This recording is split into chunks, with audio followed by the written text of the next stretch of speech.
नमस्कार, आपका स्वागत है न्यूज मीडिया मंच पर। मैं हूं देवेंद्र त्रिपाठी। दोस्तों, मध्य प्रदेश के साप्ताहिक मौसम पूर्वानुमान के इस बुलेटिन में बात करते हैं। 27 मई अब तो बीत चुका है, लेकिन आज रात में कैसा मौसम रहेगा और इसके बाद 28 मई से लेकर 2 जून के बीच कैसा मौसम रहेगा, और क्या मानसून के आगे बढ़ने के बीच में जब 31 मई या 1 जून को जब केरल में प्रवेश कर जाएगा तो मध्य प्रदेश में कुछ राहत मिलेगी।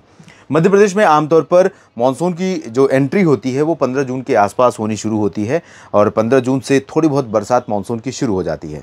इस बार उम्मीद कर रहे हैं कि सामान्य मानसून रहेगा, सामान्य से बेहतर बारिश होगी और सामान्य रफ्तार से आगे बढ़ेगा। तो हो सकता है कि ऐसा देखने को मिले। अगर ऐसा होता है तो अब बहुत ज़्यादा दिन बाकी नहीं रहे हैं मानसून की बारिश के लिए। और आपको एक लाइन में ये भी बता दूं कि अब जो ऑनगोइंग हीट वेव है, यानी जिस तरह की गर्मी इस समय मध्य प्रदेश में पड़ रही है, पश्चिमी क्षेत्रों में जो पड़ रही थी, अब धीरे धीरे पूर्वी और मध्य भागों में भी तमाम जगहों पर उसी तरह की गर्मी देखने को मिलेगी। वजह यह कि हवा का रुख बदल गया है और अब पश्चिमी दिशा की वो गर्म हवाएं जो लू लेकर आ रही थीं वो और प्रभावशाली हो रही हैं।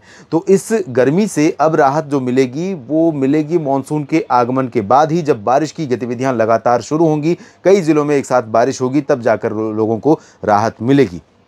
लेकिन अभी अगर हम देखें तो इस सप्ताह में 2 जून से पहले दोस्तों मध्य प्रदेश के कई शहर ऐसे होंगे जो टॉप 10, टॉप 20, टॉप 50 में हीट वेव के मामले में, अधिकतम तापमान के मामले में शामिल रहेंगे, जिसमें शिवपुरी, श्योपुर, मुरैना, भिंड, दतिया, ग्वालियर, निवाड़ी, टीकमगढ़ और राजगढ़, आगरमालवा, नीमच, रतलाम, मंदसौर, झाबुआ, अलीराजपुर, उज्जैन, इंदौर, धार, बड़वानी, खरगोन, बुरहानपुर, देवास, खंडवा, शाजापुर, भोपाल, विदिशा, रायसेन, होशंगाबाद यानी नर्मदापुरम, बैतूल, छिंदवाड़ा, नरसिंहपुर और इधर जबलपुर, सिवनी, बालाघाट से लेकर मांडला, डिंडोरी, शहडोल, उमरिया, अनूपपुर, कटनी, इन सभी क्षेत्रों में, और यहाँ तक कि सागर, सतना, पन्ना, रीवा, सीधी, सिंगरौली, इन सभी क्षेत्रों में भी अधिकांश जगहों पर अधिकतम तापमान, दिन का तापमान वो 40 डिग्री से ऊपर रिकॉर्ड किया जाएगा, क्योंकि अब उत्तर पश्चिमी दिशा की हवाएं इस पूरे रीजन को अब अपने आगोश में, अपने दायरे में ले रही हैं। अभी तक ये हवाएं सागर और सिवनी तक चल रही थी, धीरे धीरे पूर्वी क्षेत्रों पर भी इन हवाओं का असर बढ़ेगा। और इस बीच में यहाँ पर क्योंकि जो हवा पश्चिमी दिशा से आएगी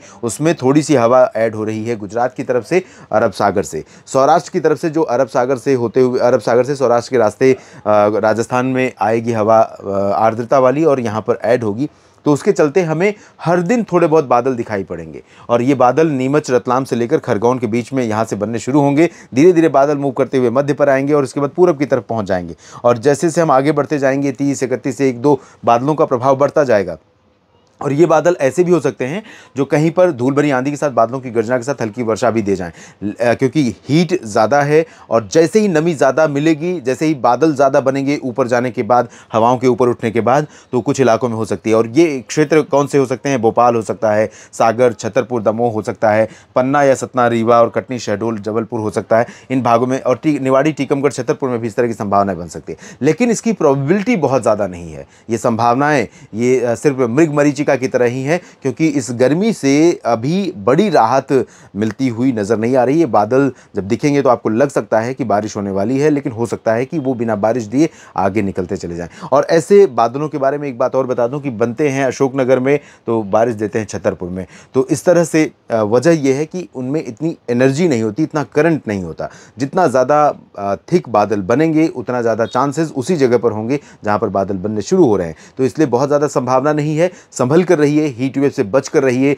अपने मवेशियों को बचाइए, खेती के साथ साथ अपना भी ध्यान रखिए और लगातार मेरे साथ न्यूज़ मीडिया मंच और मौसम तक चैनल पर बने रहिए मौसम की सारी जानकारियों के लिए। और ये जानकारियां अगर आपके काम की लगती हैं, किसान भाइयों, मेरे मित्रों, मध्य प्रदेश के साथियों, तो इस वीडियो को लाइक और शेयर ज़रूर कीजिए। कमेंट बॉक्स में अपनी बात लिखना ना भूलें। साथ ही साथ अगर आप इस चैनल के सब्सक्राइबर नहीं हैं तो बन जाइए। मौसम तक चैनल के और न्यूज़ मीडिया मंच के प्रयास को सपोर्ट करने के लिए मौसम तक पर जाइए और ज्वाइन बटन पर क्लिक करके आप सपोर्ट कर सकते हैं। धन्यवाद।